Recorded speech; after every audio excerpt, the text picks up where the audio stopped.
All right, guys, what's going on? Welcome back to Top Line. It's your boy Chris, and well, ladies and gentlemen, we'll talk about something, man. We'll talk about the Los Angeles Lakers, and I want to talk about the fact that it's getting dicey, and in a good way with the Lakers because let's keep it real. If they win out, they the 5th seed. Let me say that one more time. They win out, they the 5th seed. We're not talking 6, and we're not talking play-in. Now that's a big if, they win out, that's a 5th seed. Or if they lose a game, they most likely end up in the 6th seed. Now all of that is great. All of that is great.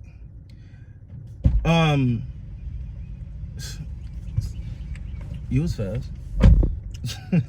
All that's great, but let's keep it real now, because what do you get if you're the 5th seed? Who is your matchup?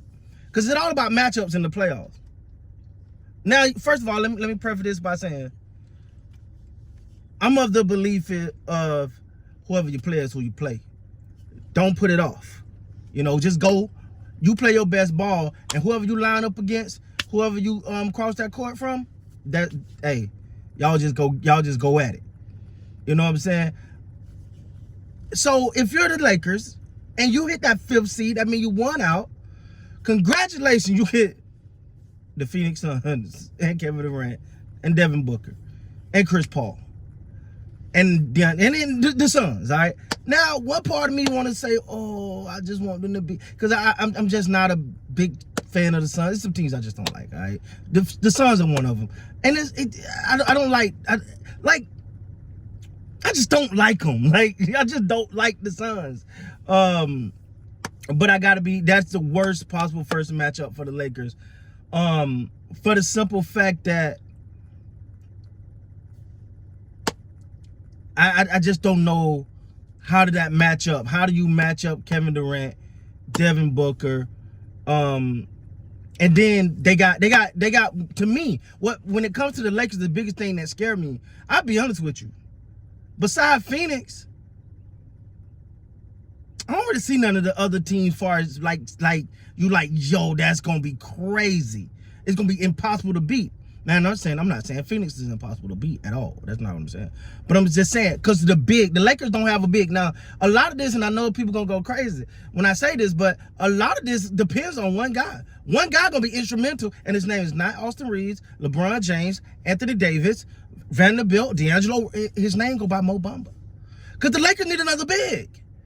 They need another big. If you can get Mo Bamba back playoff time, I like them more against Phoenix. Why? Because it allow Anthony Davis to not have to contend and scrap so much with Deontay. And now that depends on which Aiden show up. Let's start right there. Which Aiden is going to show up? Now, is it Aiden that everyone think he could be, or the one we've seen a couple times, right?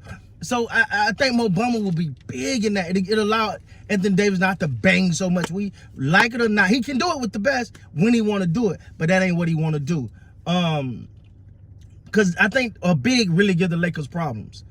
That's why I didn't like the Minnesota matchup against the Lakers, because I'm like, Karl Anthony Towns, Rudy Gobert. You got Anthony Davis, and the next tallest person is William Gabriel. And he's what, 6'9". So that the big matchup is the extra. I think that's the only thing that kept him in the game was the putbacks and that from Gobert and their ability to kind of control the glass a little bit, which they didn't do an amazing job at. But you get what I'm saying. Now, but congratulations if you're the Lakers, because you get to play Phoenix, you hit that 5th seed. Now, the 6th seed, if you're the 6th seed, you get the Kings. Now, don't get me wrong, and I think a lot of people are underestimating the Kings. It's almost okay. They're in the playoffs, and it's almost like what? This is a glitch. Like, what's wrong? What's wrong with my? Somebody got the standards wrong. The Kings are the team that's in 3rd, but no, they're legit, and don't sleep on. Because let me tell you something, but you'll notice going down the stretch, you're gonna see some teams. And you're going to see some good teams lose to some not so good teams. Chris, how is that happening? Why is that happening? They free. It's no pressure. They just out there playing basketball. Look like the Houston Rockets was shooting lights out last night from 3 for a while. Why they in this game? Why this guy looking at it? It's free. There's no pressure. He know he only got to work for about another week. And he going on vacation because he ain't going to the playoffs. So those guys are free. So when you playing free like that, man, you playing with house money. And whoever play the Kings better not going there thinking that, man, it's the Kings. We good. They ain't ready. They playing with house money. They've achieved way more than expected. Number 3 seed, we're talking about the Kings. They're the number 3 seed. They're playing with house money. They're good. So they're going to be free. Then I don't see them feeling the pressure. I don't see them feeling, there's no one, if there was someone looking at them right now saying, whoo, man, they got to win the chip. But if they don't win it, if Phoenix don't win the chip with a healthy Durant, a healthy Book, healthy Chris Paul, people going to be looking at them sideways. If the Lakers get on the road and the Lakers can some kind of way get in that Western Conference Finals and they don't get a chip, you're going to look at them sideways. Boston, Milwaukee, Denver, because you're two-time league MVP, you got to break your own. Pressure. The Kings ain't got no pressure. They good. I saw that to say if you're the Lakers, you'd rather play the Kings, all right? I don't want to get this twisted. I know I kind of went on a long tangent there, but if you're the Lakers, you want to play the Kings over the Suns. I'm sorry. If I got to pick which one I'm going to play, I'm going to go the Kings over the Suns. But I'm not saying that's a walk in the park either. But when you look at it all in all, man, the Lakers, first of all, for them to even be in this situation is just mind blowing, man. Considering the fact they started 2-11, I don't know what's the criteria for executive of the year or GM of the year or something of the year, but I think Rob Pelinka got to get that. I'm sorry. Hey, listen, I don't think I really ever criticized Rob Pelinka.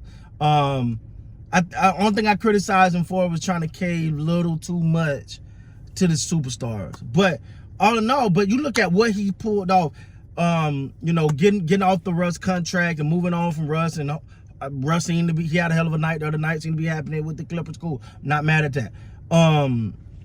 But you got off Russ. You moved on from Pat Bev. He's now saying he the one that requested the trade. Well, I'm glad you're in Chicago, my man. And now you look at what the team is 10 times better, man. The team is 10 times better, and just look like they're free. So all in all, man, the Lakers are in prime position. If they win out, they automatically the 5th seed, which is kind of scary because you get Phoenix.